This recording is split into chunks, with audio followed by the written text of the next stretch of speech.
So, so in Minnesota, there was a law that was created in the 1930s that stopped high school students from receiving unemployment benefits, and we're one of the only states in the country that has a law like that.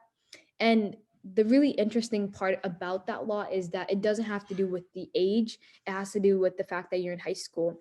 So some of the people whose stories that we've heard and have put through our social media have been like in their 20s but are in like alternative high schools trying to get like their GEDs, and who have like bills to pay and food to put on the table but aren't able to receive benefits simply because their status says high school.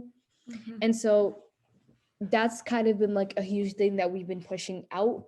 And um we've been doing a lot of like video interviews with people and getting their stories out there, but we've seen like there's a lot more that needs to be done on the legislative side. And so Senator Tina Smith's bill, and I think she worked with Congresswoman Angie Craig on that bill, and that bill opens up the unemployment benefits to high school students. But our work has just kind of been of trying to like make it bipartisan support, because we know that the only way that's going to get passed if it's bipartisan.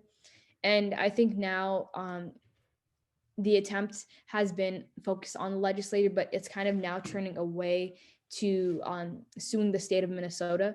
So Youth Prize right now is working on suing the state of Minnesota for denying unemployment benefits. And I know a friend of ours, a friend of mine, who actually shared her story on our Real Talk.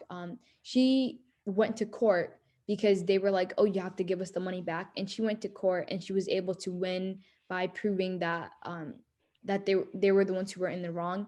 And Mhm. so we're kind of trying to do that on a bigger level of suing the states and hoping that it goes well, because it's really like unfair.